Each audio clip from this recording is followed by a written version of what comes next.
প্রথম গর্ভে ছেলে নিমাই নন, প্রথম গর্ভে তো সচিমার আটটা কন্যা সন্তান হয়েছিল মা। একটা নয়, দুটো নয়, তিনটে নয়, আটটা কন্যা সন্তান হলো। অদ্বৈত আচার্যের প্রণামে দেহ রেখেছিল বাবা। নবম গর্ভে এলো বিশ্বরূপ, তাকেও প্রণাম করেছিল অদ্বৈত আচার্য গোসাই। 12 বৎসর 16 বৎসর বয়সে মাকে কাঁদিয়ে চিরজনমের মতো সর্বত্যাগী সন্ন্যাসী হলো। দশম গর্ভে নিমাই এলো, সেই নিমাই 24 বছর বয়সে মাকে চিরজনমের মতো কাঁদিয়ে, বধূ বিষ্ণুপ্রিয়াকে কাঁদিয়ে, সারা নবদ্বীপবাসীকে কাঁদিয়ে চলে গেলেন সর্বত্যাগী সন্ন্যাসী হয়ে।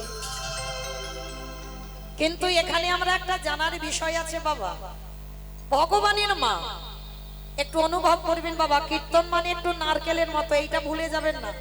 কীর্তন মানে নারকেল। অমাইনা নারকেল দেখেছো তো? বলে তার দেখো না গ্রামাঞ্চলের মানুষ তো, যারা যারা নারকেল দেখেছো মা, দেখবেন নারকেলের বাইরে একটা খোসা আছে। খোসাটা ছাড়ালে কি বাবা আমরা নারকেল পাবো? ভিতরে গিয়ে দেখবে বাবা আরো বেশি শক্ত জিনিস। সেই শক্তটাকে ভাঙতে হবে, আর শক্তটা ভাঙার পরে বাবা ভিতরে ওই সাদা রঙের শ্বাসটা যদি টেনে ছাড়াতে পারো, ওইটা যদি আস্বাদন করতে পারো, তাহলেই বুঝবে তুমি নারকেলের স্বাদটা কেমন। তাহলে কীর্তন বিষয়টা বাবা ঠিক ওই রকম, একটু তলিয়ে যেতে হবে, ভিতরে গেলেই তবে রস পাওয়া যাবে। তাহলে আমাদের মতো মা নয়, যে ভগবানের মা, তিনি কেন বাবা 10-10টা ছেলে মেয়ে হারাচ্ছে? আমরা গ্রামাঞ্চলের মায়েরা যদি আমাদের একটা সন্তান মারা যায়, আমরা গ্রামাঞ্চলে কি বলি? মা, সে নারী নাকি কোনো শুভ কাজে লাগে না। কি মায়েরা বলেন তো? সে নারীর নাকি মুখ দেখে কোথাও গেলে নাকি আমাদের যাত্রা অশুভ হয়, ওই নারীর হাতের দান নাকি শুদ্ধ নয়। আমরা বলি বাবা, কিন্তু এইগুলো শাস্ত্র বিধান দেয়নি, এগুলো আমাদের বিধান, আমাদের মন গড়া কথা।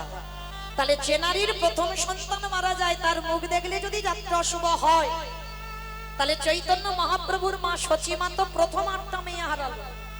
তাহলে আপনারা আমরা কি বলবো বাবা? সকালবেলা উঠে যদি ক্যালেন্ডারে নিমাইয়ের মাকে দর্শন করা হয়, তাহলে আমাদের দিনটা খারাপ যাবে? যাবে না? তাহলে বলো কেন যে কোন নারীর প্রথম সন্তান মারা গেলে তার মুখ দেখে কোথাও গেলে যাত্রা শুরু হয়, শুভ কাজে লাগে না? এগুলো আমাদের কথা বাবা, এগুলো কোনোদিন শাস্ত্রে বিধান দেয়নি। কারণ একটাই কথা মনে রাখবে, সে তার কর্মভোগ করছে। তার জন্য এই নয় যে তাকে তুমি দেখলে বাবা ওটা তোমার যাত্রা শুভ হবে।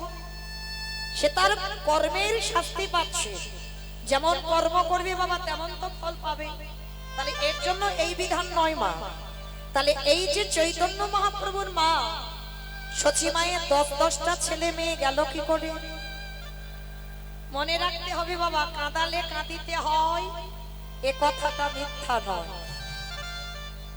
এই যে কথাটা বাবা সন্ধ্যাবেলা এই সময়টা মোটে ভালো নয়, কিন্তু সত্যি বলছি বাবা, এই সময়টা ভালো নয়। কেন? দিনের শেষ হলো আর সন্ধ্যা শুরু হলো, এই সময়টা হচ্ছে একেবারে ভালো নয়। মানে সবার কাছে কলি আসতে চায়, যাতে কৃষ্ণ ভজনে বাধা হয়। তাহলে যাতে আমাদের এই হরিবাসরের চারিদিকে কলি আসতে না পারে, তার জন্য বাবা একটু নিস্তব্ধ হয়ে শান্ত পরিবেশ তৈরি করে আমাদের কৃষ্ণ কথা হরি কথা শ্রবণ করতে হবে। কেন? যাতে আমাদের কলি প্রবেশ করতে না পারে। তাহলে আমরা জানবো ভগবানের মা কি এমন অন্যায় করেছিল, কি এমন পাপ করেছিল, যার জন্য বাবা 10-10টা ছেলে মেয়ে চলে গেল। ওই যে বললাম বাবা, কাঁদালে কাঁদিতে হয়, এ কথাটা মিথ্যা নয়। তুমি যদি কাউকে জীবনে কষ্ট না দাও, তুমি তো জীবনে কষ্ট পাবে না। তুমি যদি কাউকে জীবনে দুঃখ না দাও, তুমি তো জীবনে দুঃখ পাবে না। তুমি যদি কাউকে জ্বালা যন্ত্রণা না দাও, তুমি তো জীবনে জ্বালা যন্ত্রণা পাবে না। তাহলে তোমার কর্মফলের শাস্তি পেতে হবে বাবা। মহাভারতে গান্ধারী 100টা পুত্র কুরুক্ষেত্রের মাঠে প্রাণ হারালো, এমনি এমনি নয়। কি বাবা, গান্ধারী কি এমনি এমনি সন্তানগুলো হারিয়েছিল? যে গান্ধারীর পাপের ভরা পূর্ণ হয়ে গেল মা, ভালো করে চেয়ে দেখেন, সেই 108 জনম আগে, 108 জনম আগে গান্ধারী যে অপরাধ করেছিল, সেই অপরাধ 108 জনম পরে আসছে। আপনারা আমরা মনে মনে ভাবি বাবা এ জন্মে একটা অন্যায় করলাম, কেউ তো জানলো না, কেউ তো দেখতে পেল না। হরি বল। সবার চোখে ধুলো দিতে পারবে, কিন্তু যে ছেলেটা মন্দিরে বাঁশি বাজাচ্ছে পারবে গো? শুধু আসলে খাতা কলমে লিখে বাবা সময় মতো ঘরে পৌঁছে দেবে। তাই এমন কর্ম আমরা করব না যে কর্মের শাস্তি বাবা আমাদের ভোগ করতে হয়। 108 জনম আগে পাপ করেছিল। কি পাপ? ওই অন্ধ ধৃতরাষ্ট্র আর গান্ধারী বাবা স্বামী স্ত্রী শয়নে গেল। 108 জনম আগে একজন ব্রাহ্মণ আর একজন ব্রাহ্মণী ছিল। বিয়ে হলো, পরের দিন হলো কাল রাত্রি, তারপরের দিন হলো ফুলসজ্জার রাত। আর ওই ফুলসজ্জার রাত্রিতে বাবা শয়নে গেছে, আর হঠাৎ ব্রাহ্মণী দেখছে উপরে একটা মাকড়সা জাল বিস্তার করে আছে। আর মাকড়সাটা বাবা গর্ভবতী ছিল। দেখবেন বড় বড় মাকড়সার বাবা পেটে একটা করে ডিমের থলি ঝোলে না? তা ব্রাহ্মণী স্বামীর কাছে বায়না করলো, স্বামী তুমি আর আমি যদি শয়নে যাই ওই মাকড়সা আমাদের দর্শন করবে, তাই কৃপা করে তুমি মাকড়সাটাকে পেরে দাও। তো ফুলসজ্জার রাতে স্ত্রী বায়না করলো, স্বামী তো দেবেই বাবা, স্ত্রীর আবদার মেটাতে। তো যখনই মাকড়সাটাকে পেরে দিল, ব্রাহ্মণী মাকড়সাটাকে ধরে ওই পেটে থেকে ওই সাদা রঙের থলিটাকে টেনে ছিঁড়ে নিয়ে, শুধু ছেড়ে নিল না মা, ওই থলিটাকে নিয়ে যেই না মাটিতে আছাড় দিল, দেখা গেল ছোট্ট ছোট্ট ডিম বার হচ্ছে। আর যখনই ওই ডিমগুলো বার হচ্ছে না, ব্রাহ্মণী কি করেছিল দেখো বাবা। অনেক মায়েরা আছে দেখবেন ওই পিঁপড়ের শাড়ি যখন যায় না, এই বাম পায়ের বৃদ্ধ আঙুল দিয়ে একবার টিপে মেরে দেয়। অপরাধ নিও না। গান্ধারীর কি পরিণতি হলো দেখো আজকে। ওই ডিমগুলো যখনই পড়লো, আর আনন্দে ব্রাহ্মণী কি করেছিল জানো, বাম পায়ের বৃদ্ধ আঙুল দিয়ে ওই ডিমগুলোকে একটা একটা করে টিপে টিপে মারছে। মাকড়সা উপরে ডুব করে কেঁদে উঠলো, খেয়ে দয়াময়, তুমি তোমার খাট দিলে না, তুমি তোমার পালঙ্ক দিলে না, তুমি তোমার থাকার জায়গা দিয়েছিল ওখানে। আমি তো কোনো অন্যায় করিনি, আমি তো কোনো অপরাধ করিনি, বিনা অপরাধে তুমি আমায় পুত্র হারা করে দিলে। তবে একদিনের জন্য যদি তোমায় ভালোবেসে থাকি, একদিনের জন্য যদি তোমায় ডেকে থাকি, আমার পুত্র প্রাণ হতে পারে। আজকে যেমন আমার সন্তানরা পৃথিবীর আলো বাতাস পেল না, আমিও অভিশাপ দিলাম ওই ব্রাহ্মণীকেও আমার মতো কোনো না কোনো জন্মে শত শত পুত্র হারাতে হবে, হবে, হবে। ভক্ত বাৎসল্য ভগবান বললেন তথাস্তু, তাই হবে। কথা দিলাম মাকড়সা, তুমি যেমন ওই ব্রাহ্মণী যেমন তোমার সন্তানদের পৃথিবীর আলো বাতাস পেতে দিল না, তোমার চোখের সামনে তোমার সন্তানদের হত্যা করলো, আমি কথা দিলাম কোনো না কোনো জন্মে ওই ব্রাহ্মণীর শত শত পুত্র আমি নিজের হাতে নেব। 108 জনম আগে কারার অপরাধ ফিরে এলো 108 জনম পর। অন্ধ ধৃতরাষ্ট্র আর মাতা গান্ধারী কুরুক্ষেত্রের মাঠে 100টা পুত্র একটা একটা করে প্রাণ হরণ করলো ভগবান। কেন? ওই যে বাবা কাঁদালে কাঁদিতে হয়, এ কথাটা মিথ্যা নয়। ঠিক এই রকম চৈতন্য মহাপ্রভুর মা শচী ঠাকুরানী একটা নয়, দুটো নয়, তিনটে নয়, 10-10টা ছেলে মেয়ে হারালো। কেন?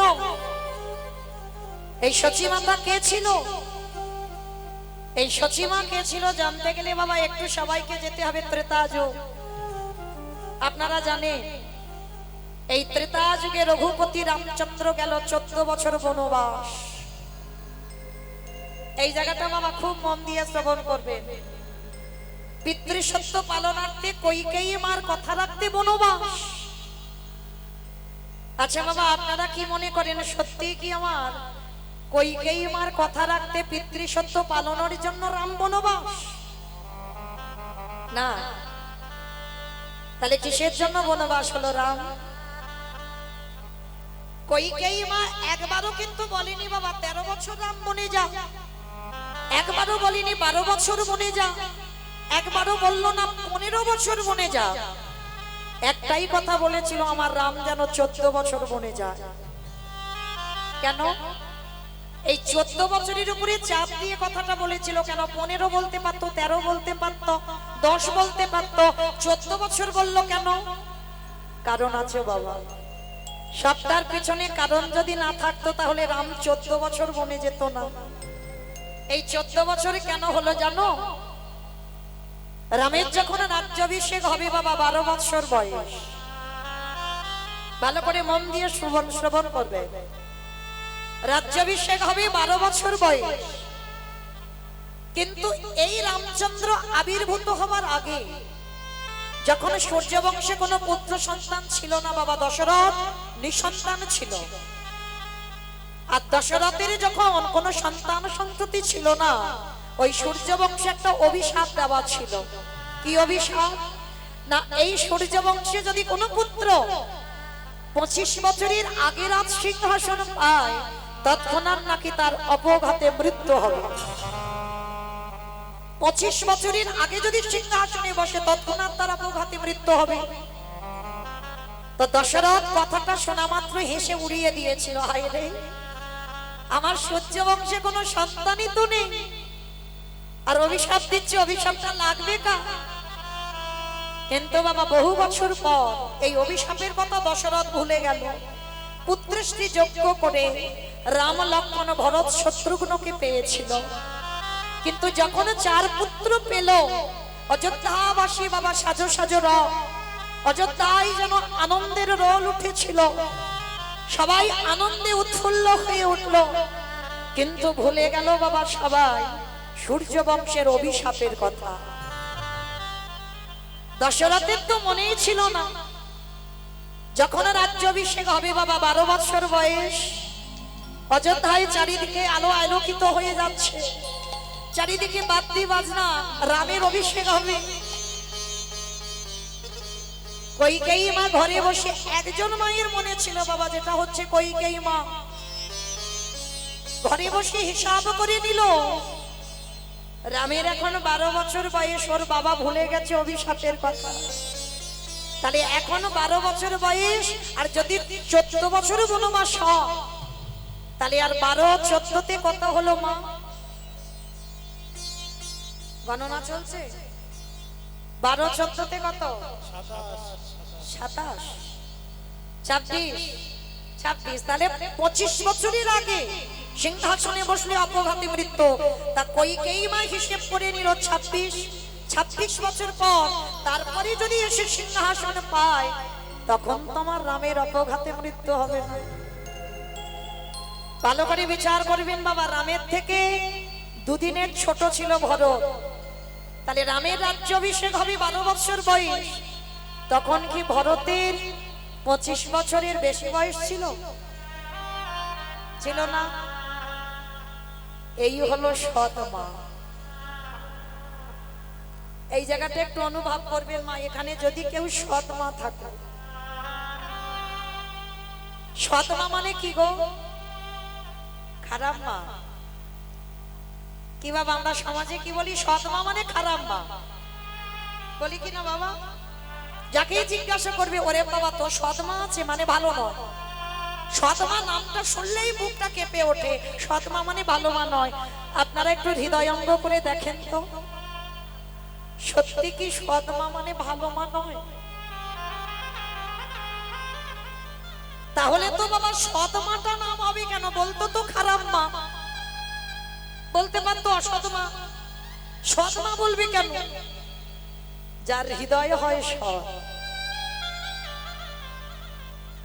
নিজের ছেলের থেকে অন্যের ছেলেকে বেশি ভালোবাসে। যদি নিজের ছেলেকে একটু কম খেতে দাও, যে তোমায় সৎ মা বলে, তাকে তোমায় বেশি খেতে দিতে হবে। নিজের ছেলেকে যদি 1 বছর দুর্গাপূজায় জামা কাপড় দিতে না পেরেছো, কিন্তু যে তোমায় সৎ মা বলে, তাকে কিন্তু দিতে হবে। নিজে যদি নাও পারো, কিন্তু যে তোমায় সৎ মা ভাবে, যে তোমায় সৎ মা বলে, তাকে দিতে হবে, তবেই তুমি প্রকৃত সৎ মা হবে। আর এখানে যদি কেউ সৎ মা হও, ওই রামায়ণে কইকেয়ী মায়ের মতো সৎ মা হও। কইকেই মা বুঝে নিল মরণ যদি হয় আমার ভরতের মরণ হোক, আমার রাম যেন ভালো থাকে, আমার রামের গায়ে যেন একটা আঁচড় না লাগে। এই হলো সৎ মা। আর যার জন্য বাবা রাম যখন 14 বছর বনবাসে চলে গেল না, অযোধ্যায় সবাই তো কইকেয়ীর উপরে রেগে গেল। কইকেয়ীর জন্য তো রাম বনবাস। ভরত চিরজনমের মতো মাকে ত্যাগ করে দিল। সেই দিনের পর থেকে ভরত মায়ের বদন দর্শন করে না। যে মা আমার জ্যেষ্ঠ দাদাকে 14 বছর বনে পাঠাতে পারে, সেই মাকে তো আমি আর মা বলে স্বীকার করি না। ভরত ত্যাগ করে দিল, তথাপিও কিন্তু একদিনের জন্য কইকেয়ী মা বলেনি বাবা রামের মঙ্গলের জন্য রামকে 14 বছর বনবাস, একবারও বলেনি। কোনো দিনের জন্য কারোর কাছে মুখ খোলেনি। শুধু 14 বছরের অপেক্ষায় কইকেয়ী বসেছিল। রাম 14 বছর পরে যখন অযোধ্যায় সিংহাসনে বসবে, তখন যেন আমার দেহ থেকে প্রাণটা চলে যায়। আশা পর্যন্ত যেন এই দেহে প্রাণটুকু থাকে। এক ঘরে করে দিয়েছিল কইকেয়ী মাকে। আর সারাদিন কেঁদে কেঁদে না কইকেয়ী মা অন্ধ। সারাদিন শুধু নিজের ছেলের নাম নয়, শুধু একটাই কথা বলে কাঁদতো, রাম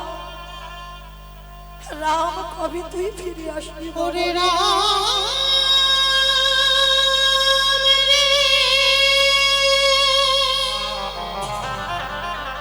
কতদিন হয়ে গেল তোর বধূর দর্শন দেখা,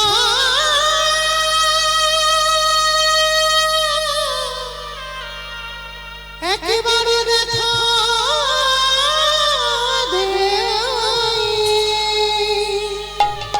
আমি কোথায় গেলে তোকে পাবো বল বাবা?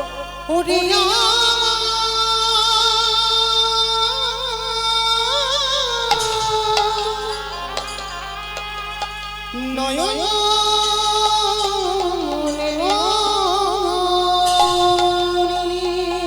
14 বছরের পরে যখন রাম অযোধ্যায় ফিরিল,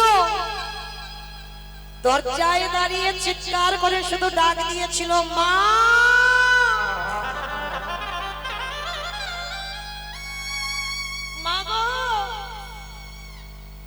যেই না মা বলে ডেকেছে, রামের মা কৌশল্যা ছুটে এসেছে। রাম, এই তো বাবা, আমি তোর মা এসেছি, বল বাবা কি হয়েছে? না মা, আমি তো তোমারই ডাকছি না। সুমিত্রা মা ছুটে এসেছে। বাবা রাম, আমি এই তো এসেছি, বল কি হয়েছে? না মা, আমি তোমায় ডাকছি না। আমার কইকেয়ী মা কোথায়? চমকে উঠেছে। অসম্ভব! যে মা তোকে 14 বছর বনবাসে পাঠালো, তুই অযোধ্যায় ফিরে এসে আগে সেই মাকে প্রণাম। রাম কাউকে কিছু না বলে শুধু একটাই উত্তর দিল, তোমাদের এই প্রশ্নের উত্তর আমার কাছে। শুধু একবার বলে দাও আমার কইকেয়ী মা কোথায়? বলে তাকে কারাগারে বন্দী করে রাখা হয়েছে। ভরত চিরজনমের মতো ত্যাগ করেছে। অযোধ্যায় কেউ ওর মুখ দর্শন করে না। রাম তোকে বনবাসে পাঠানোর অপরাধে ধুলাই লুটিয়ে পড়ল রঘুপতি রামচন্দ্র। এত বড় ত্যাগ একটা দিনের জন্য আমার কইকেয়ী মা বলল না, আমার জন্য বাধ্য হয়েছে রামকে বনে পাঠাতে। ছুটে গেল রাম কারাগারে। আর বসে বসে রামের চিত্রপটের ছবিটা নিয়ে কাঁদছে। কবে আসবি বাবা, কবে আসবি আমার এই হৃদয় দেখা?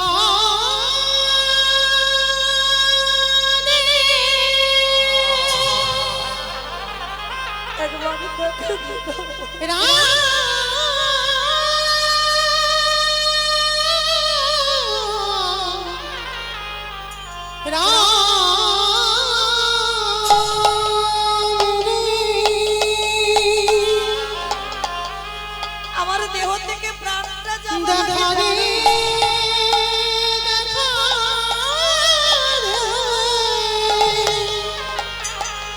হরে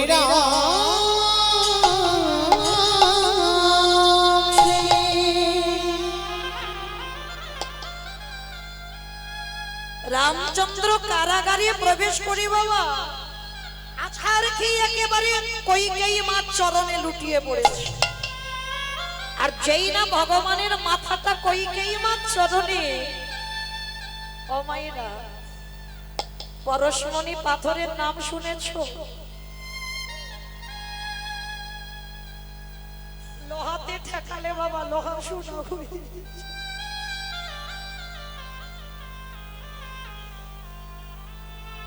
আর আমার ভগবান যদি কাউকে পরশ করে, তার হৃদয়টা সোনার থেকে আরো দামি হয়ে যায়।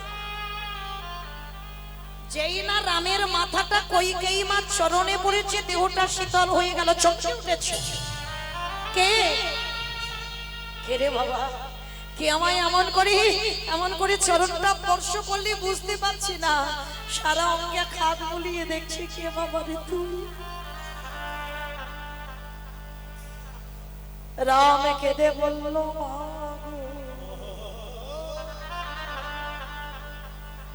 আমি হলাম তোমার সেই হতভাগ্য সন্তান,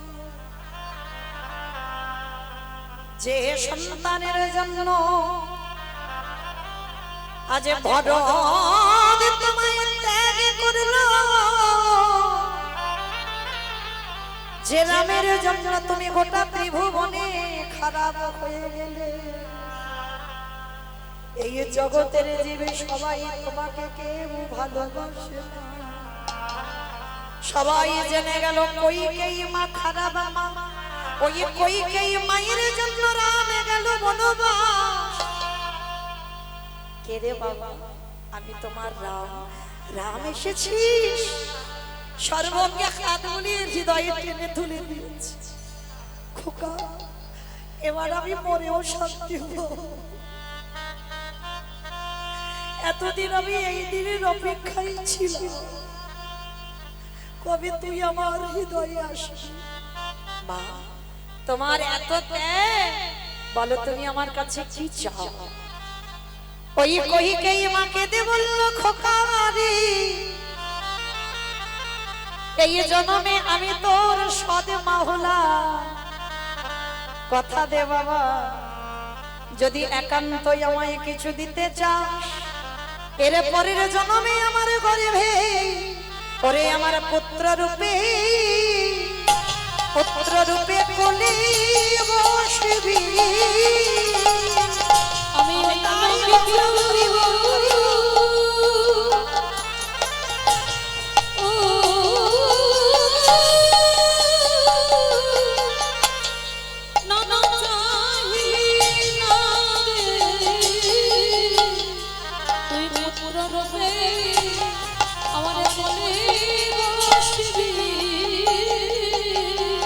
সেদিন রাম কথা দিল, মা গো,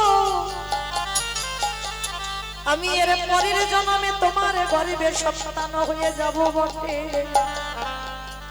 কিন্তু মা, আমার মা কৌশল্যাকে তো একটা কথা দেওয়া আছে। যেদিন তুমি আমাকে বনবাসে পাঠাইছিলে, সেদিন আমার মা কৌশল্যা আমার কাছ থেকে চেয়ে নিল, রাম রে, এর পরের জন্মে তুই কইকেয়ী মারে গর্ভে আসবি বটে, কিন্তু কোনদিন মাতৃদুগ্ধ পান করবি না।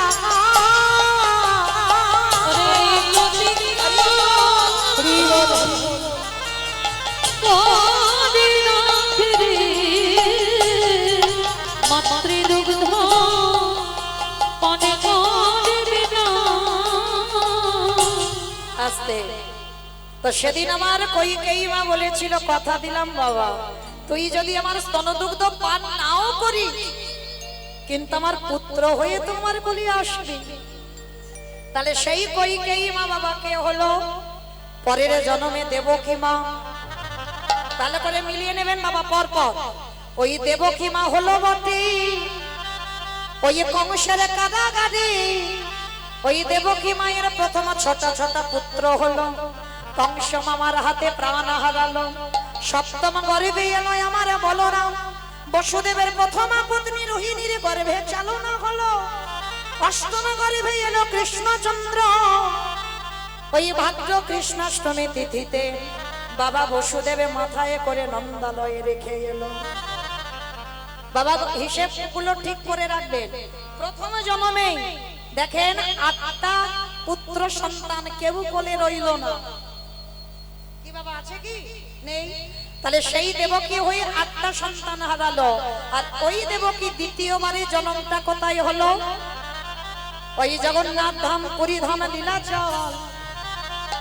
ওই মন্দির প্রতিষ্ঠা যিনি করেছিলেন ইন্দ্রদম্ন রাজা, যার স্ত্রী, যার নাম হলো বাবা গুন্ডিচা মা। আর গুন্ডিচার একটা নয়, দুটো নয়, তিনটে নয়, কটা? 18টা পুত্র সন্তান হলো। আর ওই 18টা পুত্র সন্তান এখন হয়ে আছে কোথায়? 18 নালা। যারা যাবেন জগন্নাথজিকে দর্শনে, জগন্নাথজিকে দর্শন করবার আগে বাবা দুটো বস্তু আগে দেখতে হয়, তবে জগন্নাথ দেখার ফল হয়। একটা হচ্ছে 18 নালা, আর আরেকটা হচ্ছে বাবা জগন্নাথের সামনে আছে গরুর ধ্বস্তম্ভ। আজও আছে বাবা মহাপ্রভুর পরশ করা। কারণ প্রতিদিন ওই গম্ভীরা থেকে মহাপ্রভু মানে সচল ভগবান অচল ভগবানকে দেখতে আসতো। আর ওই গরুর স্তম্ভেতে ঠিক এমনি করে হাত দিয়ে মহাপ্রভু তো একেবারে আজানুলম্বিত ভুজ, লম্বা লম্বা হাত, বিশাল লম্বা মানুষ, তো হাত দুটো ঠিক এমনি করে দিয়ে আড়াল দিয়ে আমার শ্রী জগন্নাথকে দর্শন করত। আজও আছে বাবা গরুর স্তম্ভে জগন্নাথের যখন দেখতো আমার মহাপ্রভুর হাতের সেই চিহ্ন। তাহলে আজকে লক্ষ্য করে দেখেন বাবা, সেই যে জগন্নাথ ধামের 18 নালা, এই 18টা ছেলের রক্তেতে হলো 18 নালা। গুন্ডিচা মায়ের 18টা ছেলে বাবা একটা একটা করে বলি দিয়েছে ইন্দ্রদম্ন রাজা নিজের হাতে। আর বলি দিয়ে 18টা ছেলের মাথাটা 18টা ডিমের উপরে দিয়েছে। আচ্ছা বাবা, এখানে আপনাদের একটা মনে একটা ভয় আসছে না? যিনি জগন্নাথ, যিনি জগতের নাম, আজকে তিনি কিনা 18টা ছেলেকে বলি দিতে বললো, এটা কি রকম? এমনি এমনি নয় মা, সব জিনিসের পিছনে বাবা কারণ থাকবে। এমনি এমনি কি 18টা ছেলে বলি হলো? তাহলে বলি হলো কেন? এখন যে আমরা যাই বাবা, প্রত্যেকটা ভক্ত আমরা 18 নালার উপর দিয়েই যাই। যারা টুরিস্ট বাসে যাই, ওই 18 নালার উপর দিয়ে যেতে হবে বাবা। আর ওই 18 নালাটা একটা ছোট্ট একটা নদী ছিল, ছোট্ট নদী। এখন রথযাত্রায় গিয়ে দেখবেন 3টে রথ, তখনকার দিনে বাবা 6খানা রথ ছিল। মানে নদীর ওপারে 3খানা রথ ছিল, আর নদী পার হয়ে এসে এদিকে 3খানা রথ ছিল। তা আজকের এই যে ইন্দ্রদম্ন রাজা, রাজা তো সিদ্ধান্ত নিল যে একটা কাজ করা হোক। কি কাজ? না, এই নদীর উপরে যদি একটা সেতু বানাতে পারতাম তাহলে বাবা আমার ভক্তদের যাতায়াতের অসুবিধে হতো না। তার জন্য সিদ্ধান্ত নিয়েছিল যে একটা সেতু নির্মাণ করা হোক। রাজা তো সর্বদা ধর্মকে আশ্রয় করে থাকে, জগতের মঙ্গলের জন্য সেতু নির্মাণ করবে, সমাজের মঙ্গলের জন্য। তাই বা সেতু নির্মাণের কাজ চলছে বাবা। যতবার একটা একটা করে বিম তৈরি হয়, সকালবেলা বিম তৈরি করে আসে, রাত্রেবেলা গিয়ে দেখে না বাবা বিম ভেঙে নদীর সঙ্গে মিশে গেছে। কিছুতেই বিম আর তৈরি করা যাচ্ছে না। জগন্নাথের কাছে গিয়ে কাঁদলো, হে জগন্নাথ, তুমি আদেশ দাও, কি আমার এমন অপরাধ, কি এমন ভুল হচ্ছে যে আমি সেতু নির্মাণের কাজ করতে পারছি না? দৈববাণী করলো, ইন্দ্রদম্ন, ওই সেতু নির্মাণে তখনই হবে, একটা কাজ করতে হবে, যদি তুমি ওই সেতুর উপরে যদি নরবলি দিতে পারো। মানে একটা একটা বিমের মাথাতে বাবা একটা একটা নরবলি দিতে হবে, তারপরে ওই বিমগুলো থাকবে, না হলে থাকবে না। এখনো আছে বাবা, বহু বহু ব্রিজ করতে গেলে এখনো বাবা নরবলি দিতে হয়। আপনারা অবশ্যই করে জানেন, আমার থেকে আপনারা জ্ঞানী মানুষ, এটা নিয়ম, নরবলি দিতে হয়। ইন্দ্রদম্ন রাজা চমকে উঠল যতগুলো বিপ তৈরি হবে ততগুলো নরবলি, ততগুলো মাথা। বলে হ্যাঁ। ইন্দ্রদম্ন রাজা ভাবলো, জগন্নাথ আমি কার মার বুক থেকে ছেলে আনবো আর কার মারকে কাঁদিয়ে তার ছেলেকে বলি দিয়ে ওই ভীমের মাথাতে দেব? দরকার নেই, আমার নিজেরই তো 18টা ছেলে আছে। হরি বল। তাহলে আমার নিজেরই যখন 18টা ছেলে আছে, আমি অন্যের কোল খালি করব কেন? এ জায়গায়ও বাবা প্রশ্ন রয়ে যায়, জগন্নাথ এত বড় ভুল করতে পারে? এত বড় কথা যে নিজ পুত্রকে বলি দিতে বলছে, এটা কেন দিল, কেন বলল? কারণ গুন্ডিচা মা সন্তান চেয়েছিল বাবা, কিন্তু এমন সন্তান চাইনি যে সকাল হলে কান পাতা দায় হবে। কি বাবা, অনেক অনেক ছেলে আছে না যাদের জন্য কান পাতা দায় হয়ে যায় সমাজে। তা সেই রকম 18টা ছেলে ছিল। ইন্দ্রদম্ন রাজার গুন্ডিচা কেঁদেছিল, হে জগন্নাথ আমার 18টা ছেলের মুক্তির পথ তুমি করে দিও। এটাই হলো বাবা সেই মুক্তির পথ। মনে করো মৃত্যু মানেই তো সে মুক্তি পেয়ে গেল বাবা, হ্যাঁ? আর ভগবান যেভাবে আজকে মৃত্যুটা দেবে অবশ্যম্ভাবী বাবা মুক্তি।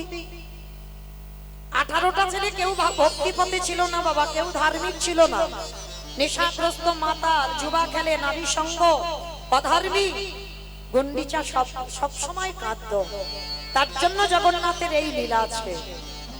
এইবার একটা একটা করে বাবা 17টা ছেলেকে বলি দিয়েছে ইন্দ্রদম্ন রাজা নিজের হাতে।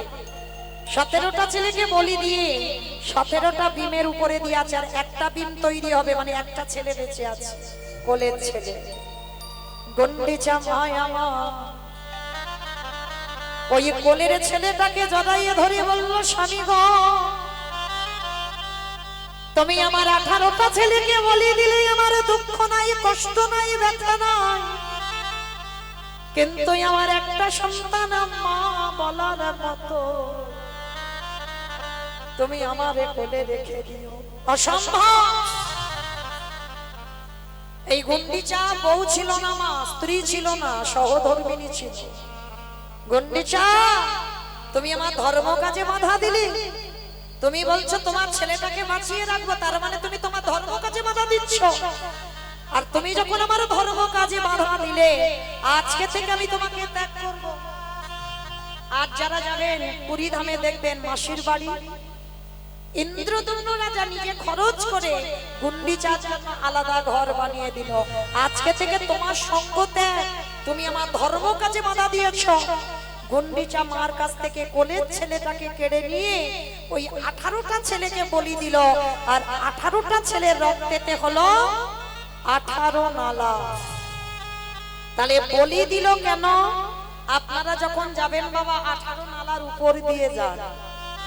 কি গো জগন্নাথ মনে মনে ভাবলো, এই সাধু গুরু বৈষ্ণবে যখন 18 নালার উপরে দিয়ে কেটে যাবে, ওই একটা একটা বিমের মাথায় একটা একটা পুত্রের মাথা দেওয়া আছে। আরে যখন সাধু গুরু বৈষ্ণবদের চরণ ধুলা পাবে, ওই 18টা ছেলের পূর্বপুরুষ তারা উদ্ধার পাবে। ওই ভক্ত চরণ ধুলি মাতাকি করলে, তাদের পূর্বপুরুষ উদ্ধার পাবে। তাহলে বাবা ঠাকুর আমরা বুঝলাম কি, প্রথম জন্মে দেবকী হয়ে 18টা গেল, আর দ্বিতীয় জন্মে হরি বল প্রথম জন্মে 8টা গেল, আর দ্বিতীয় জন্মে 18টা গেল। তাহলে 8টা 18টা হিসাবগুলো করে রাখবেন বাবা। আর সেই গুন্ডিচা তৃতীয় জন্ম কোথায় হলো? এই নদী আর মাছি নীলাম্বর চক্রবর্তীর কন্যা শচী ঠাকুরানী হয়ে। কিরকম কাঁদালে কাঁদিতে হয়। রামকে 14 বছর মনে পাঠিয়েছিল বাবা। 14 বছর পরে কৌশল্যা মা রামকে পেয়েছিল, কিন্তু কৌশল্যা দুঃখ করে অভিশাপ দিয়ে রেখেছিল, তুই যতবার মা হবি ততবার তোর কোলের কাছে কেউ থাকবে না। দেখেন মিলিয়ে তাহলে সচিমা হয়ে প্রথম অদ্বৈতের প্রণামে 8টা কন্যা সন্তান মারা গেল। নবম গর্ভে বিশ্বরূপ এলো, 16 বছর বয়সে সন্ন্যাসী হলো। দশম গর্ভে নিমাই এলো, 24 বছর বয়সে সন্ন্যাসী হলো। তাহলে কটা ছেলে হারালো বাবা? 8টা, 18টা, 10টা। একা রামকে কাঁদানোর অপরাধে 14 বছর। আজকের প্রতিটা জনমে জনমে কাঁদতে হলো। তাহলে আপনাদেরও চরণ ধরে বলে যাই মা, কর্ম এমন করবেন যে কর্মের জন্য যেন বাবা আমাদের আর 80 লক্ষতে ফিরতে না হয়, যেন 80 লক্ষতে যেন ফিরতে না হয়। এবার যেন বাবা আমরা 4 লক্ষবার মানব জনম, এবার যেন আমরা সামনের দিকে এগিয়ে যাই, আমাদের পিছনে যেতে না হয়। নিতাই গৌর প্রেমানন্দ। হরি বল হরি বল হরি বল। তাহলে মায়েরা কি বুঝলাম? কর্মফল কাউকে ছাড়বে না, তাই তো? তাই সবাই প্রত্যেকটা ব্যক্তি আমরা কর্মের দিকে খেয়াল রাখবো। তাই তো চৈতন্য মহাপ্রভু কি করছে গো নবদ্বীপে? কেহ বলে পুরবীতি রাবণ বধিলা, কেহ বলে পুরবীতি। আমা উলু কই গো? কেহ বলে পুরবীতি রাবণ বধিলা, কেহ বলে পুরবীতি আমার গোদারি। গোদা গোদা গোদা গোদারি, গোদা গোদা গোদা গোদারি, গোদা গোদারি। ওই বাড়ি গোদা হরি হরি গোদা আমার আমার গোদা গোদা রে। কেহ বলে পুরাণে রাবণ বধিলা, ও কলকির বৈভবে লীলা প্রকাশ করিলা, গোলকের বৈভব লীলা প্রকাশ করিলা। ওই গোলকের বৈভব লীলা প্রকাশ করিলা। সেই রাধারে ভাবে রে গোটাই অবতার, তেরা রাজা ভাবে রে গোদা গোদা। শ্রী রাধার ভাবে রে গোদা জগতা। ও হরে কৃষ্ণ নামে গৌর করিলা প্রচার, ওই হরে কৃষ্ণ নাম করিলা প্রচার। ওই হরে কৃষ্ণ নামে গৌরী করিলা প্রচার। এইবারে লীলা প্রকাশ হলো, এইবার লীলা প্রকাশ হলো, এইবারে লীলা প্রকাশ, এইবার লীলা প্রকাশ হলো। লোকের বৈভবে লীলা প্রকাশ করিলা, ওই গোলকের বৈভব লীলা প্রকাশ করিলা। ওই গোলকের বৈভব লীলা প্রকাশ করিলা। বাসুদেব ঘোষে কয়ে করি জোড়ো হাত, করে জোড়হা ওগো যে গো সেই কৃষ্ণ সেই তো জগন্নাথ। অবশ্যই তো জগৎ। বাসুদেব ঘোষী কাহে দিবান লীলা প্রকাশে করো। বাসুদেব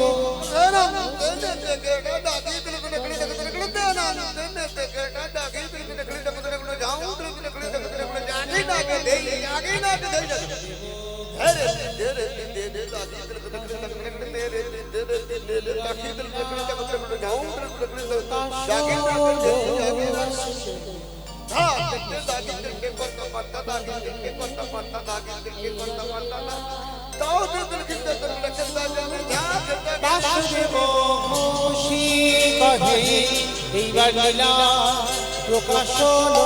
বাসুদেব ঘোষে করো এইবার লীলা প্রকাশ হলো। বাসুদেব ঘোষী কহে এইবার লীলা প্রকাশ হলো রে। ভগবান বাসুদেব জানি তাই চলুন এবার আমরা সবাই চলে যাব মধুমস্ত ধাম বৃন্দাবন ধাম। তা তখন যখন নবদ্বীপে ছিলাম একবার দেখি সবাই মিলে একবার বলেন তো দেখি গৌর সুন্দরে কি নবদ্বীপে ধাম কি সচির নন্দনে কি ধ্বনিটা হলো কি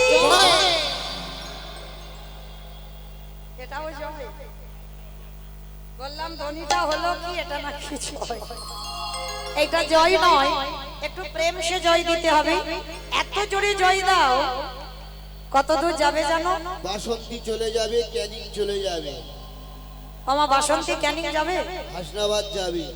যাবে বাবা মাথা নেড়েছে মানে বিশ্বাস আছে যাবে আচ্ছা যাদের যাদের বিশ্বাস আছে ভগবানের চরণে কই দেখি একবার নিতাই চাঁদ আর আমার গৌর চাঁদের মতো হাত দুটো তোলো তো দেখি একবার আত্মনিবেদন এই দিক থেকে সবাই হরি বল তোলো দেখি একবার একসঙ্গে প্রত্যেকে ক্যামেরাগুলো ঘোরাও, ক্যামেরাগুলো ঘোরাও ভাই। আমার কারণ বাহ আমার ওই জায়গাটা একটু ধসে মতো গেল ক্যামেরাম্যান হ্যালো ক্যামেরাগুলো ঘোরাও। সবাই একসঙ্গে বলবেন কেমন গৌর সুন্দরে কি জয় নবদ্বীপে ধাম কি জয় সচির নন্দনে কি জয় কৃষ্ণ প্রিয়া কি জয় নিতাই চাঁদ কি জয় ভক্ত বৃন্দ কি জয় হরিবাসন ধাম কি জয় সাধু গুরু বৈষ্ণব কি জয় আপন আপন গুরু চরণ কি জয় নিতাই গৌর প্রেমানন্দে। চলেন আজকে আমরা সবাই যাব বিষয় তো বিষয় যেতে গিয়ে আজকে আমরা মায়ের একটা ভজন গাইতে গাইতে যাবো কি মায়ের একটা ভজন হবে তো বেশ এবার একটু উলুধ্বনি দেন মালা চন্দনটা একটু হয়ে যাক একটু উলুধ্বনি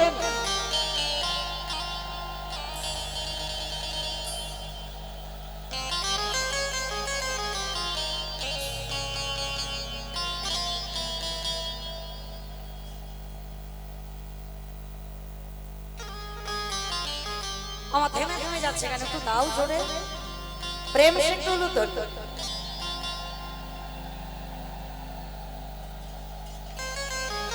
নিতাই গৌর প্রেমানন্দে হরি বল হরি বল হরি বল হরি বল হরি বল।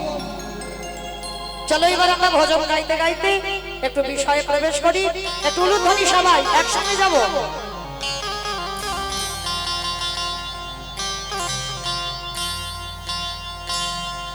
ও রাধে গোস্বামী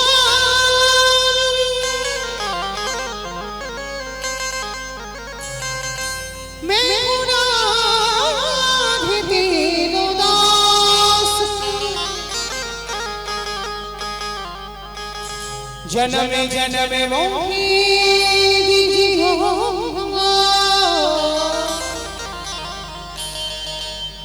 श्री वृंदावन निवास जय राधे श्री राधे जय श्री कृष्ण बोलो जय राधे राधे श्री राधे जय श्री कृष्ण बोलो जय राधे जय राधे श्री राधे जय श्री कृष्ण बोलो जय राधे जय राधे श्री राधे जय श्री कृष्ण बोलो जय राधे ओ जय राधे श्री राधे जय श्री कृष्ण बोलो जय राधे सब मेरी राधा रानी का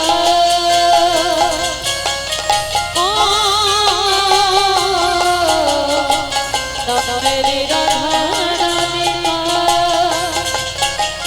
जिसने गाया है ओ बाकी बिहारी ने उसे अपना बनाया है ओ बाकी बिहारी ने उसे अपना बनाया है जय राधे श्री राधे আজকে আমাইরা আমি আর আমার সম্প্রদায় যাবো আর কেউ যাবো না সবাই যাবো বাহ সন্ধ্যাবেলায় দেখি যারা যারা যাবো সবাই দেখি আমার সঙ্গে একবার হাত দুটো তোলো দেখি সবাই আত্মনিবেদন সবাই একসঙ্গে তালে তালে করো তালি কেমন সবাই नाम मेरे राधा रानी का ओ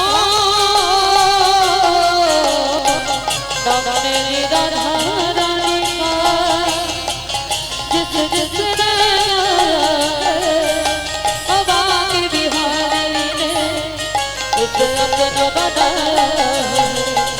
हवा के बिहारी ने उसे अपना बना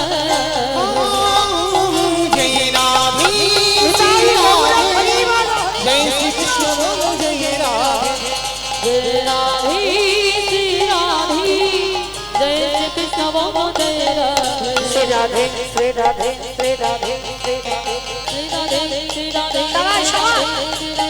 श्री राधे श्री राधे श्री राधे श्री राधे श्री राधे श्री राधे श्री राधे श्री राधे श्री राधे श्री राधे श्री राधे श्री राधे श्री राधे राधे राधे राधे राधे निताई गौर प्रणाम जय राधे श्री राधे जय श्री कृष्ण बोलो जय राधे जय श्री कृष्ण बोलो जय राधे जय श्री कृष्ण बोलो जय राधे जय राधे प्रेम से सबाई मिले एक बार बोलो राधा रानी की জয় হয়নি এত ভক্তের নাকি এইটুকু আওয়াজ আমাইরা তোমাদের এই মালঞ্চ এলাকার শাশুড়ি বউ মাতে ঝগড়া টগড়া হয় না হয় হয় না এইটা বিশ্বাস হলো না হয় আমি জানি তো হয় কম বেশি তো আছে আচ্ছা এই শাশুড়ি বৌমাতে ঝগড়া হলে যেমন গলাটা বার হয় একটু জোরে বের করো গলাটা একটু ছেড়ে দাও কেমন বলো রাধা রানী কি তার মানে হয় বৃন্দাবনেশ্বরী কি যমুনা মাইয়া কি নন্দগাম কি পূজাগাম কি দর্শনম কি ভক্তবৃন্দ কি হরিবাসর ধাম কি সাধু গুরু বৈষ্ণব কি আপন আপন গুরু চরণ কি কমিটি ভাই সব কি হরিনাম যজ্ঞ কি মহাপ্রসাদ কি আজকের আনন্দ কি নিতাই গৌর প্রেমানন্দে পৌঁছে গেলাম আমরা সবাই বিষয় তবে বিষয়ে যাওয়ার আগে আপনাদের চরণে আমার বিনীত নিবেদন আমার কমিটি দিদি ভাইরা আছেন দাদা ভাইরা আছেন ভাইরা আছেন যারা যারা আছেন এই সহযোগিতায় যাদের উদ্যোগে যাদের প্রচেষ্টায় কীর্তন তারা যাবেন আপনাদের কাছে ভিক্ষার ঝোলা নিয়ে যার যেমন সামর্থ্য আছে যার যেমন ক্ষমতা আছে আপনারা ওদের ভিক্ষার আঁচলে দেবেন আপনাদের দান নিয়ে যেন এই হরিবাসর আরো দীর্ঘস্থায়ী হয় আরো যেন বহু বহু কীর্তনীয়রা নতুন নতুন আসতে পারে এসে যেন আপনাদের সম্মুখে লীলা কীর্তন শ্রবণ করাতে পারে তো আমার দিদি ভাইরা যাচ্ছেন সবাই প্রত্যেকে কিন্তু দেবেন মা কেমন আর যারা যারা দেবেন যেন ঝনঝন আওয়াজ টাওয়াজ না হয় একটু একটু বেশি বেশি ব্যবস্থা করো কেমন এইটুকু আপনাদের কাছে নিবেদন আমি জানি মালঞ্চের ভক্তরা খুব ভালো তবে একটু বলা কথা বললাম কেমন সবার কাছে যাচ্ছি প্রত্যেকে দেবেন কিন্তু চলেন এবার আমরা সবাই বিষয়ে যাব নিতাই গৌর প্রেমানন্দে হরি তবে আজকের আমরা আস্বাদন করব বাবা উত্তরপ্রদেশের এক ভক্ত যে উত্তরপ্রদেশে ভক্তের নাম ছিল বাবা সদন কষাই আস্বাদন হবে আমাদের সদন কষাই বিশেষ করে বাবা বৈষ্ণব সমাজ ভক্ত সমাজ সবার চরণ ধরি আমার নিবেদন ভক্ত কেমন হয় বৈষ্ণব কেমন হয় যদি মন প্রাণ দিয়ে বাবা এগুলো শুনতে পারে কারণ বাবা যারা ভক্তমাল গ্রন্থ পড়েছেন তারাও জানেন ভক্তদের চরিত্র কেন পড়া হয় পরীক্ষিত মহারাজ বাবা 7 দিনের আয়ুর মধ্যে 5 দিন শুধু ভক্ত চরিত্র শুনেছিল পরীক্ষিত মহারাজ শেষে থাকতে না পেরে আকুমার ব্রহ্মচারী প্রভুপাদ শ্রীল সুখদেব গোস্বামীকে প্রশ্ন করেছিলেন গুরুদেব আপনি বললেন কৃষ্ণ লীলা শুনলে মুক্তি পাওয়া যায় আপনি শুধু ভক্তদের চরিত্র শোনাচ্ছেন কেন ভালো করে শুনবেন বাবা এটা পরীক্ষিত রাজা প্রশ্ন করেছিলেন গুরুদেব সুখদেব গোস্বামী কারণ 5 দিন শুধু ভক্ত চরিত্র বলেছিল ধ্রুব চরিত্র প্রহ্লাদ চরিত্র অম্বরীশের চরিত্র অজামিলের চরিত্র মানে পরপর ভক্তদের চরিত্র পরীক্ষিত রাজাকে শোনাচ্ছে আর পরীক্ষিত রাজা হেসে বলছে গুরুদেব আপনি তো কৃষ্ণ লীলা শোনাচ্ছেন না শুধু ভক্তদের কথা বলে যাচ্ছেন গুরুদেব একটা উদাহরণ দিয়েছিল উদাহরণটা কেমন জানো? আচ্ছা বাবা, যদি এখানে কারোর পেটের সমস্যা হয়, মানে পেটে যাই খাক না কেন বাবা গ্যাস হয়ে যায়, অম্বল হয়ে যাচ্ছে, মানে হজম শক্তি কমে গেছে বাবা, ডাক্তার বৈদ্য কবিরাজ করেছে, সবাই একটাই কথা বলছে, তোমাকে একটু হালকা খাবার খেতে হবে। মানে হালকা খাবার কি মানে, যদি তুমি ওই অন্ন ব্যঞ্জন পাও, মানে তরি তরকারিটা একটু হালকা করে, মানে একটু রিচ খাবার করলে হবে না, মানে তেল মরিচ মশলা দিলে হবে না, একটু হালকা খাবার খেতে হবে। কেন? তোমার পেটের সমস্যা। তা 1 মাস ওষুধ খাবার পর সবে বাবা ওই অল্প অল্প খেতে খেতে একটু শরীরটা ভালো হচ্ছে, পেটটা ভালো হচ্ছে। আচ্ছা মা, আপনারা বলেন, পেটের সমস্যা যার 1 মাস চিকিৎসা করে হয়তো ভেলোর থেকে বেড়েছে, আর ফিরেই বাবা যদি ধুম করে একেবারে কষা কষা কিছু খেয়ে ফেলে, তখন তার কি দশা হবে?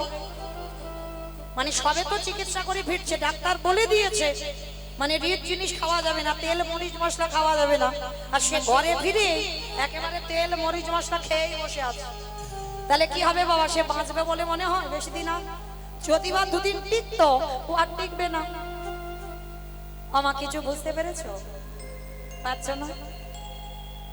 গুরুদেব সুখদেব গোস্বামী পরীক্ষিত মহারাজকে বলল, পরীক্ষিত, ভগবানের লীলা বোঝা বড় ভার, অত সোজা নয়। রাধা গোবিন্দের কৃষ্ণ লীলা, রাধা গোবিন্দের প্রেম তত্ত্ব বুঝবার মতো এখন বোধবান তোমার হয়। ভক্তদের চরিত্র শুনতে শুনতে যেদিন তোমার হৃদয়টা পেকে যাবে, ভক্তদের চরিত্র শুনতে শুনতে যেদিন তোমার বিষয় বৈভব ত্যাগ হবে, ভক্তদের চরিত্র শুনতে শুনতে যেদিন তুমি কামনা বাসনা লোভ লালসা ত্যাগ করে দিতে পারবে, ভক্তদের চরিত্র শুনতে শুনতে যেদিন তোমার 2টো নয়ন হতে বাড়ি বিগলিত হবে, যেদিন তুমি মনে করবে ওই ভক্তদের অনুকরণে আমি চলবো, তার পরের দিন থেকে তুমি ভগবানের কৃষ্ণ নাম কৃষ্ণ লীলা শুনবার জন্য প্রস্তুতি নেবে। তাহলে 7 দিনের মধ্যে বাবা পরীক্ষিত রাজার চোখে জল আসতে টাইম লেগে গেল 5 দিন, বাকি ছিল 2 দিন, আর এই 2 দিন শুনিয়েছিল ভগবানের যত কৃষ্ণ লীলা। তাহলে আজকের আমরা সেই রকম একটা লীলা আস্বাদন করব বাবা, এই যে সদন কষাই। আচ্ছা আগে বলো তো মা, কষাই কাদের বলে? যারা ঘর বাড়ি তৈরি করে তাদের নাকি কষাই বলে, তাদের তো রাজমিস্ত্রি বলে। হ্যাঁ, যারা মাংস কাটে, বা বুদ্ধি খুলেছে, যারা মাংস কাটে, কে মায়েরা আপনারা কি বলেন? যারা মাংস কাটে তাদের তো কষাই বলে। প্রতিদিন যারা মাংসের দোকানে কত মুরগি কেটে দিচ্ছে তাদেরকে কষাই বলে।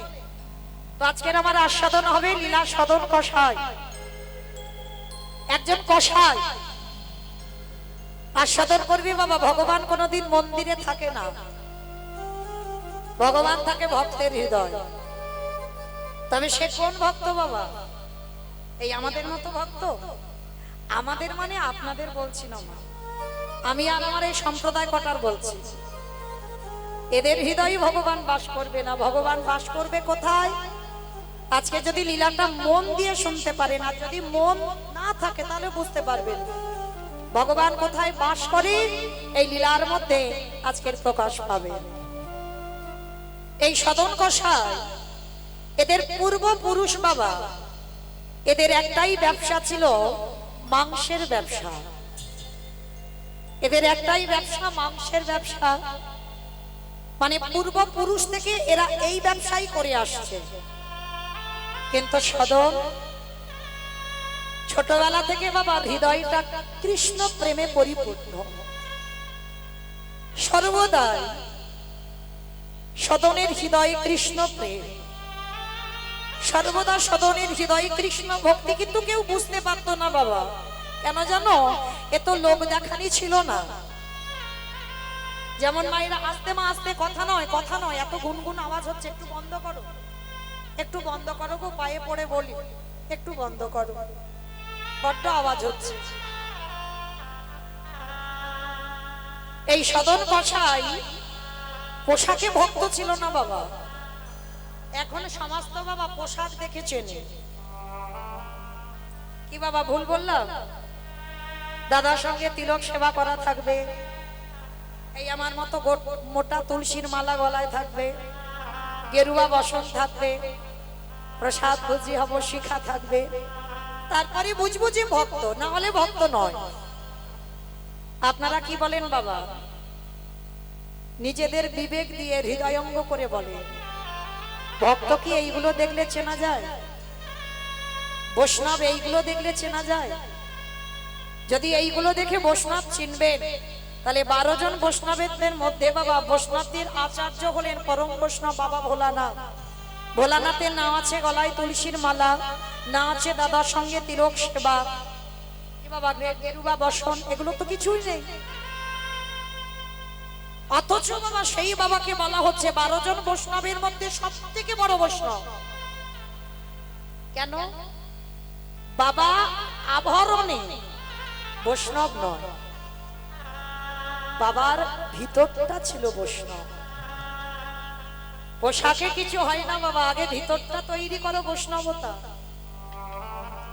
ভিতর তৈরি করে তুমি বাইরেটা সাজাও। ত্রিনাদপি শনিষ্ঠিন তরুরিব সহিষ্ণুনা অমানিনা মানদেন কীর্তনীয় সদা হরি। হৃদয়টা ঘাসের থেকে আরো নরম করে দাও।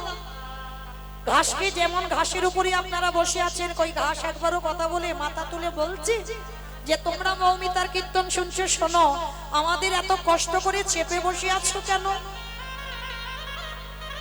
যে গাছ আমাদের অক্সিজেন দেয়, অথচ বাবা সেই গাছের ডালপালাগুলো আমরা ছিটে দিই। গাছ একবারও মাথা তুলে বলে না যে আমি তোমাদের এত এত অক্সিজেন দিই, তোমরা আমার ডালপালাগুলো ছিটে দিচ্ছ কেন?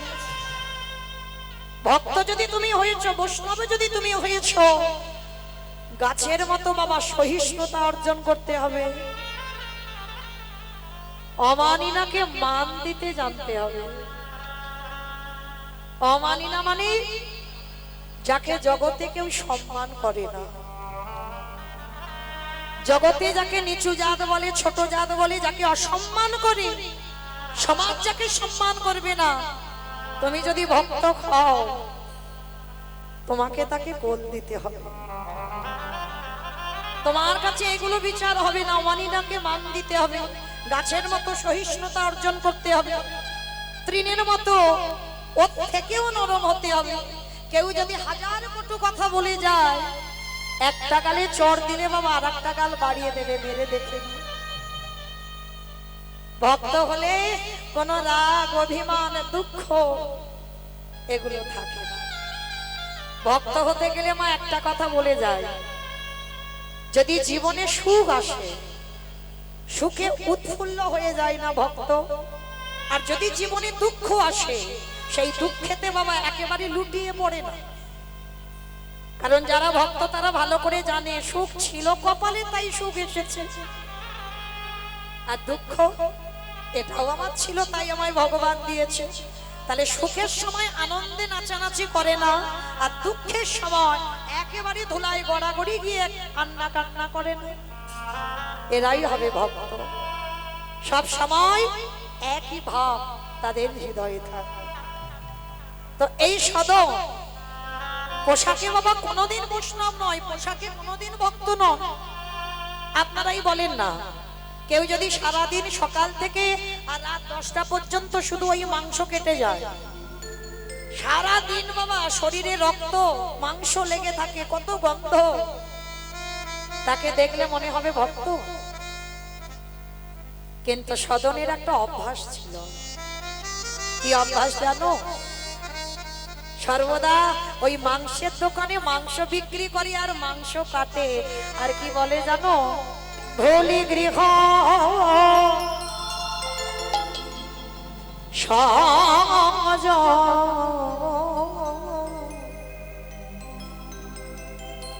এই গানের ভাষাগুলো একটু মন দিয়ে শুনবেন বাবা। সবে সপেছি তো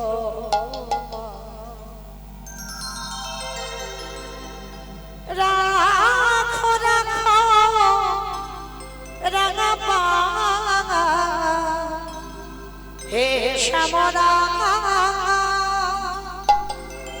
রাখো রাখো রাঙা পা